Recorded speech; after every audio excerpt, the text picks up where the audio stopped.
Hello everyone, मेरा नाम है दिव्या सोनी और आज मैं स्टार्ट करने जा रही हूँ अकाउंटेंसी का सबसे इम्पोर्टेंट और सबसे इंटरेस्टिंग चैप्टर जनरल एंट्रीज। तो आइए देखते हैं जनरल एंट्री। अब मैंने सबसे पहले जनरल एंट्री का ही चैप्टर स्टार्ट क्यों किया, क्योंकि जनरल एंट्री का चैप्टर अकाउंटेंसी का सबसे इंपॉर्टेंट चैप्टर है। ये बेस ऑफ अकाउंटिंग है, मतलब आपको जनरल एंट्रीज आती है, इट मीन्स आपको अकाउंटिंग आती है, आपको ज्यादा कोई प्रॉब्लम नहीं आने वाली थी। लेकिन जनरल एंट्री नहीं आती है तो इट मीन्स आपको अकाउंट नहीं आती, इसलिए अपन को सबसे ज्यादा टाइम इसी चैप्टर में देना है, ठीक है, क्योंकि यही सबसे ज्यादा इंटरेस्टिंग और इम्पोर्टेंट चैप्टर है। तो आइए देखते हैं और समझिए अच्छी तरह से। तो सबसे पहले जनरल एंट्री का मैं मतलब बता देती हूँ कि जनरल एंट्री होती क्या है। देखिए, अकाउंटेंसी को कंसीडर किया जाता है as a language of business, मतलब बिजनेस में जो भी चीजें होती है उसका पता किससे चलता है, अकाउंट से, उसमें अकाउंट बोलता है, ठीक है। अब अकाउंट्स में जो भी चीजों को रिकॉर्ड किया जाता है वो एक स्पेसिफाइड फॉर्मेट में तो अपन रिकॉर्ड करेंगे, तो उस स्पेसिफाइड रिकॉर्ड को प्रॉपर वे में अपन जब लिखते हैं तो एंट्रीज की फॉर्म में लिखते हैं और उसी जनरल एंट्री करते हैं। मतलब अकाउंटेंसी में जो ट्रांजेक्शन को अपन रिकॉर्ड करते हैं स्पेसिफाइड फॉर्मेट में, वो एंट्रीज के फॉर्म में लिखते हैं और उसको ही जनरल एंट्री अपन कहते हैं, ठीक है। ये हुआ सरल भाषा में जनरल एंट्री। अब देखिए, अब स्टार्ट करते हैं। अब अपन को पता है कि अकाउंट्स में अपने पास कौन सा सिस्टम है, double entry system. Single entry system भी होता है, लेकिन अभी अपन को डबल एंट्री सिस्टम पे ही फोकस करना है, ठीक है। अकाउंटेंसी का जो सिस्टम होता है वो होता है डबल एंट्री सिस्टम, क्लियर है।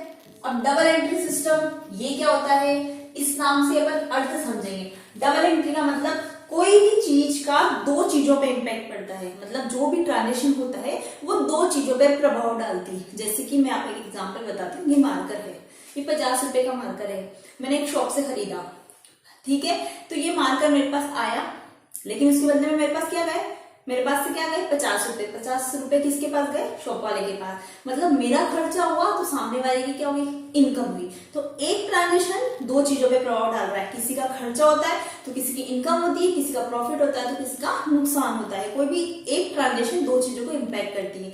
एक एग्जाम्पल और, जैसे कि मैंने अपनी स्कूल की फीस दी, सॉरी मेरे फादर ने स्कूल की फीस दी, तो मेरे फादर का खर्चा हुआ, लेकिन स्कूल वालों का क्या हुआ, इनकम हुई ना, उनकी फंड में गया। तो ऐसे एक चीज का दो चीजों पे प्रभाव पड़ता है, उसको बोलते हैं डबल। जिस डबल एंट्री सिस्टम, इस एंट्री सिस्टम में ये चीजें होती है। अब अपन डबल एंट्री सिस्टम में कैसे क्या करते हैं वो देखिए, ठीक है। इसमें दो साइड्स होती है, एक होती है डेबिट जो लेफ्ट हैंड साइड लिखी जाती है, जिसको अपन डीआर से मेंशन करेंगे। एक होता है क्रेडिट साइड, क्रेडिट साइड जिसको अपन सीआर लिखते हैं, क्लियर है, ये हो गया। अब देखिए, जनरल रिकॉर्ड करने के लिए भी अपने पास यहाँ पे दो अप्रोच होते हैं। कौन से अप्रोच होते हैं, टू अप्रोच। ध्यान से देखिएगा और समझिएगा। दो अप्रोच होते हैं, कौन कौन से होते हैं। एक होता है ट्रेडिशनल, परंपरागत, ट्रेडिशनल अप्रोच। एक होता है मॉडर्न, आधुनिक वाला, क्लियर है। दो अप्रोच होते हैं, ट्रेडिशनल जिसको हिंदी में परंपरागत और मॉडर्न मतलब आधुनिक।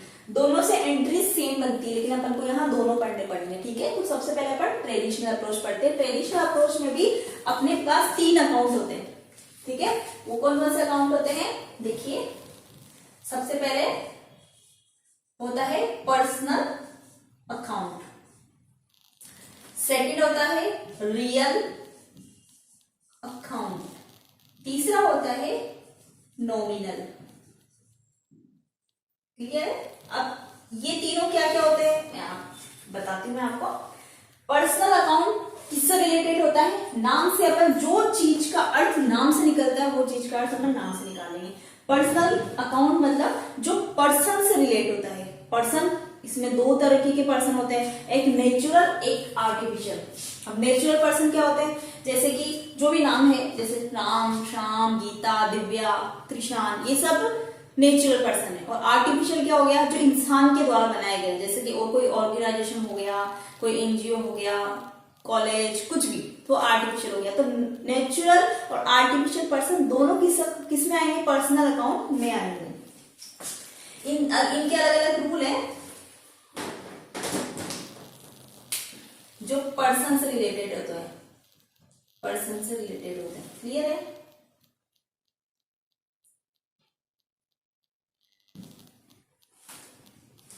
फिर आता है रियल अकाउंट। रियल अकाउंट किससे रिलेटेड होते हैं? रियल अकाउंट असेट से रिलेटेड होते हैं। असेट्स भी दो तरह की होती है, टेंजिबल और इनटेंजिबल। जिसको देखा और छुआ जा सकता है उसको टेंजिबल बोलते हैं, जैसे कि कैश, बैंक, बिल्डिंग, मशीनरी, ये टेंजिबल हुआ। इनटेंजिबल कौन सा हुआ?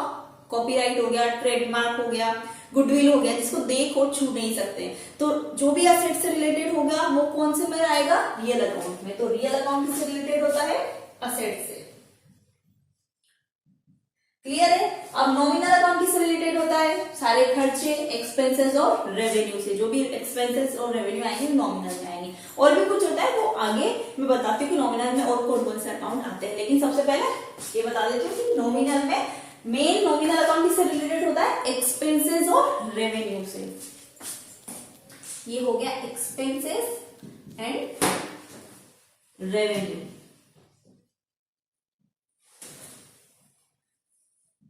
ठीक है? अब तीनों के अलग अलग रूल है। इन रूल को पढ़ते जाएंगे और एंट्रीज करते जाएंगे। ज्यादा टफ नहीं है, एक एक बार अपन रूल पढ़ेंगे और एंट्री करेंगे तो आ जाएगा अपन को। ठीक है? तो मैं आपको रूल बता देती हूँ।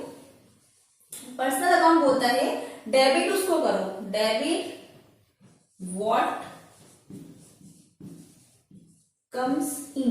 ये बोलता है कि जो आ रहा है, व्हाट कम्स इन, जो आ रहा है उसको डेबिट करो, और क्रेडिट उसको करो जो जा रहा है, व्हाट गोज आउट, जो जा रहा है उसको क्रेडिट करो। अब रियल अकाउंट क्या बोलता है? डेबिट उसको करो, डेबिट द रिसीवर और क्रेडिट द गिवर। ये बोल रहा है जो प्राप्त करता है, रिसीवर मतलब जो प्राप्त करता है उसको डेबिट करो, और क्रेडिट उसको करो जो देने वाला है, गिवर जो देने वाला है। ठीक है? मैं अंडरलाइन कर देती हूँ। अब नॉमिनल क्या बोल रहा है? Debit all the expenses and losses. मतलब जो भी खर्चा और एक्सपेंसेस होते हैं उसको डेबिट करो, और जो credit all the income and जो भी इनकम और गेन हो रही है उसको क्रेडिट करो। ठीक है? अपन रूल पढ़ते जाएंगे, एंट्रीज करते जाएंगे तो रूल अपने आप याद हो जाएंगे, अलग से याद करने की जरूरत नहीं है।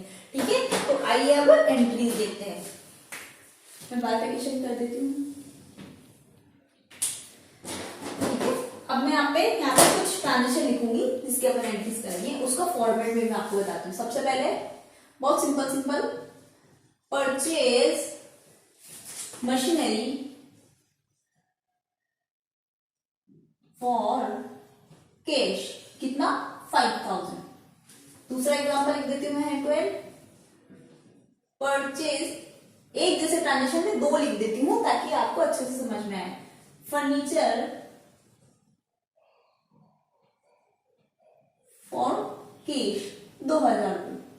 ठीक है? पहला बोल रहा है परचेज मशीनरी फॉर कैश, 5000 रुपए में मशीन खरीदी, और दूसरा ट्रांजेक्शन है कि परचेज फर्नीचर फॉर कैश 2000, मतलब 2000 रुपए में मैंने फर्नीचर खरीदा। अब देखिए इसमें सबसे पहले मैंने बोला machinery for cash, furniture for cash, इसका मतलब हुआ जो भी ये दोनों चीजें मैंने नगद में खरीदी, चीज ली और हाथों हाथ नगद दिया। कैश, स्पेशली कैश देखना है अपन को कि उसने कैश दिया है या नहीं दिया है। नगद का सौदा, कैश नगद का सौदा होगा तो वो बोलेगा आपको कि फॉर कैश में मैंने दिया है। तो इसकी एंट्री कैसे करते हैं आइए देखते हैं। मैं आपको एक बार फॉर्मेट बता देती हूँ कि किस फॉर्मेट में अपन को एंट्री करनी है। उस फॉर्मेट में अपन आपको एंट्री करनी है, डबल लाइन करेंगे। मैं छोटा बनाऊंगी क्योंकि थोड़ा स्पेस का दिक्कत है मेरे। यहां होता है डेट, सबसे पहले लिखेंगे डेट जिसमें ट्रांजेक्शन की डेट है। मैंने यहाँ डेट नहीं दी है लेकिन आपको बुक में डेट देंगे, तो डेट ऑफ ट्रांजेक्शन, यहाँ सबसे पहले ट्रांजेक्शन की डेट लिखती है, फिर पर्टिकुलर जो एंट्री करेंगे वो पर्टिकुलर, फिर आता है एलएफ। एलएफ का मतलब होता है लेजर फोलियो। अब लेजर फोलियो क्या होता है? लेजर फोलियो ऐसा होता है, लेजर फोलियो का मतलब होता है कि जनरल के बाद जो बुक बनती है वो होती है लेजर। लेजर भी अपन पढ़ेंगे, लेकिन लेजर जैसे कि एक अकाउंट की सारी अकाउंट की एंट्री एक पेज में नहीं हो पाती ना बिजनेस में। तो जनरल बुक में अपन अलग अलग पेज नंबर पे एंट्रीज करते रहते हैं। एक पेज फिल हो जाएगा तो दूसरे पेज पे एंट्री जाएगी सही, तो किस पेज नंबर पे कौन से अकाउंट की एंट्री है वो पेज नंबर इसमें एलिफ में लिखता है। लेकिन जनरल में इसका कोई रोल नहीं है, इसलिए पेज नंबर नहीं डालेंगे, लेकिन कॉलम बनाना जरूरी है। ठीक है, ये हो गया डेबिट का कॉलम, मतलब डेबिट का अमाउंट आएगा इसमें क्रेडिट का अमाउंट आएगा। ठीक है, ये हो गया debit particular LF debit amount credit amount. ठीक है, इसी फॉर्मेट में आपको एंट्री करनी है। अब एंट्री देखते हैं कैसे करते हैं। Purchase machinery for cash, machine खरीदी, तो रूल देखते जाएंगे। सबसे पहले पर्सनल का रूल देखो, डेबिट, ये बोल रहा है डेबिट व्हाट कम इन, जो आ रहा है उसको डेबिट करो। तो इस केस में अपने पास क्या आ रहा है? परचेज मशीनरी, मशीन खरीदी, तो अपने पास क्या आ रहा है? मशीन। तो ये बोल रहा है डेबिट व्हाट कम इन, जो आ रहा है उसको डेबिट करो। तो मशीन आ रही है तो मशीनरी अकाउंट डेबिट, यहाँ डेबिट लिखने की जरूरत है, टू क्रेडिट लिखने की जरूरत नहीं, एक डेबिट है तो दूसरा क्रेडिट होगा ही सही। थोड़ा स्पेस देंगे यहाँ पे, मैंने स्पेस, ये टू, ठीक है, टू स्पेस देंगे यहाँ पे टू। अब ये बोल रहा है डेबिट का रूल हो गया, डेबिट लिख दिया अपन ने। पर्सनल का क्रेडिट पे चलते हैं, ये बोल रहा है क्रेडिट व्हाट गोस आउट, जो जा रहा है उसको क्रेडिट करो। तो क्या जा रहा है? मशीन खरीदी कैश में, मशीन खरीदी और पैसे दिए, 5,000 दिए, तो क्या जा रहा है अपने पास? कैश। तो कैश अकाउंट, मशीन अकाउंट के सामने मशीन का पैसा लिखेंगे 5,000, दोनों कॉलम में सेम अमाउंट, कैश के सामने कैश।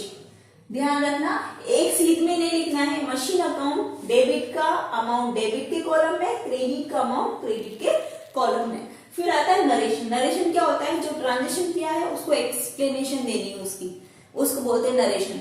सेम कॉपी पेस्ट भी कर दोगे तो भी चलेगा, लेकिन लिखना जरूरी है। ठीक है, कोई इतना बीइंग परचेज मशीनरी, ठीक है, लिखना जरूरी, कोई इतना लोड लेने की जरूरत नहीं। मैंने लिख दिया, मेरे पास थोड़ा छोटे छोटे शब्द में लिखा है मैंने, आपको अच्छे से लिखना है। डेट में कोई भी डाल देती हूँ 1/1/2023, फिर दूसरी डेट इसमें भी लिखनी दी तो 2/1/2023। सेम परचेज फर्नीचर खरीदा, रूल भी आएगी। पर्सनल अकाउंट का रूल देखेंगे सबसे पहले, लाइन बाय लाइन देखते जाएंगे।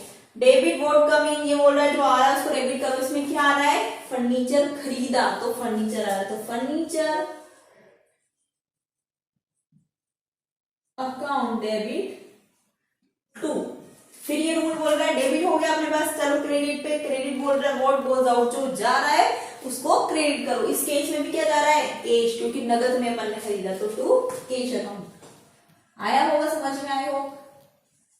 2,000 रुपए डेबिट में, डेबिट के कॉलम में डेबिट का अमाउंट, क्रेडिट के कॉलम में क्रेडिट का अमाउंट। वही narration, same copy paste, being purchase furniture. ठीक है, इस फॉर्मेट में अपन को एंट्री करनी है। अब मैं बिना फॉर्मेट के एंट्री करूंगी क्योंकि थोड़ी सी जगह की शॉर्टेज है ना। अब आपको फॉर्मेट तो आइडिया होगा। तीसरा मैं ट्रांजेक्शन लिखती हूँ, अब ध्यान से देखिएगा। सेम सिमिलरली मैं ट्रांजेक्शन बता रही हूँ, एंट्रीज वाली लिख रही हूँ एग्जांपल, जिससे कि आपको अच्छे से समझ में आ जाए। तीसरा है वापस वही परचेज, अभी इस बार चेयर खरीद लेते हैं, चेयर फ्रॉम दिव्या। अब यहां एक चीज आपको नोटिस करनी है, क्वेश्चन में बोला है चेयर खरीदी फ्रॉम दिव्या, दिव्या से चेयर खरीदी। तो सबसे पहले अपन को देखना है कि नगद का सौदा है कि उधार का सौदा है। मैंने आपको ऊपर बताया था कि फॉर कैश मतलब नगद दिया, स्पेशली नगद दिया तो बोल देगा कैश दिया, लेकिन नगद नहीं दिया। जब भी किसी पर्सन का नाम आ जाए और ये नहीं बोला है कि फॉर कैश, तो वो ट्रांजेक्शन होता है उधार का। मतलब किसी भी एग्जाम्पल, किसी भी एंट्री, किसी भी ट्रांजेक्शन में अगर किसी पर्सन का नाम आ जाए तो समझ लेना कि वो कौन सा ट्रांजेक्शन हो गया? उधार का। उधार को बोलेंगे क्रेडिट ट्रांजेक्शन। क्रेडिट वाला क्रेडिट नहीं, क्रेडिट साइड वाला नहीं, उधार को भी यहाँ पे क्रेडिट ट्रांजेक्शन बोलेंगे। उधार का ट्रांजेक्शन, ठीक है। अब उधार के ट्रांजेक्शन में एंट्री क्या करते हैं, देखिए रूल पे चलते हैं। ये बोल रहा है सबसे पहले पर्सनल, देखो पर्सनल बोल रहा है व्हाट कम्स इन, जो आ रहा है उसको डेबिट करो। इस केस में भी क्या आ रहा है, परचेज चेयर खरीद लिया मैंने, तो आ तो रही है चेयर, तो चेयर अकाउंट डेबिट, गवर्नमेंट की बना रही हूं मैं, चेयर अकाउंट डेबिट कितने 1000 रुपए, डेबिट में डेबिट का अमाउंट 2। अब पर्सनल का रूल देखो, डेबिट हो गया, क्रेडिट पे चलते हैं। क्रेडिट बोल रहा है व्हाट गोज आउट, जो जा रहा है उसको क्रेडिट करो। लेकिन यहाँ पे अपने पास कुछ जा रहा है क्या, नहीं जा रहा, क्यों, क्योंकि परचेज चेयर, चेयर खरीदी फ्रॉम दिव्या, दिव्या से चेयर खरीद ली, पैसे वैसे नहीं दिए, तो अपने पास से कुछ जा नहीं रहा है, ठीक है, तो क्रेडिट का ये रूल नहीं लगेगा। फिर अपन चाहते हैं रियल अकाउंट में, डेबिट नहीं देखेंगे क्योंकि डेबिट का अकाउंट अपन ने लिख दिया है, ठीक है। फिर इसका क्रेडिट का रूल देखते हैं। ये बोल रहा है credit the giver, real account का क्रेडिट का रूल बोल रहा है क्रेडिट द गिवर, जो देने वाला है उसको क्रेडिट करो। तो इस केस में देने वाला कोई है क्या, देखिए परचेज चेयर, चेयर खरीदी आ गया फ्रॉम दिव्या, दिव्या से खरीदी, तो दिव्या के पास से गई ना, अपने पास से कुछ गई नहीं, इसलिए अपने पर्सनल अकाउंट का क्रेडिट का रूल नहीं लगाया, रियल अकाउंट का लगाया। क्योंकि रियल अकाउंट का क्रेडिट का रूल क्या बोल रहा है, क्रेडिट द गिवर, देने वाले को क्रेडिट करो। तो इस केस में देने वाला कौन है, दिव्या, तो टू दिव्या। अब देखो यहाँ पे दिव्या से, दिव्या नाम ही नहीं लिखेंगे, ऐसे ऐसे लिखेंगे जैसे ग्रामर में लिखते ना, दिव्या का अकाउंट, क्लियर है, ऐसे लिख दिया ना अपन ने किसी पर्सन का नाम, ये इसका अकाउंट, तो गलत हो जाएगा। अपन को लिखना है नाम के आगे दिव्या का अकाउंट, दिव्या का घर, ठीक है। इसमें भी थोड़ी बहुत तो ग्रामर आएगी सही। दिव्या अकाउंट, क्रेडिट के कॉलम में क्रेडिट का अमाउंट, देखिए मैंने स्पेस भी दिया है, डेबिट में डेबिट का अमाउंट, क्रेडिट में क्रेडिट का अमाउंट, वही नरेशन लिखना है। यहां पे लिख देंगे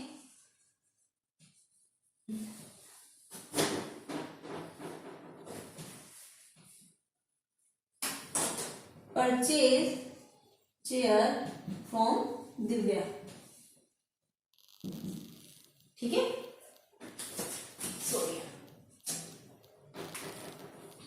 आई होप आपको समझ में आया होगा।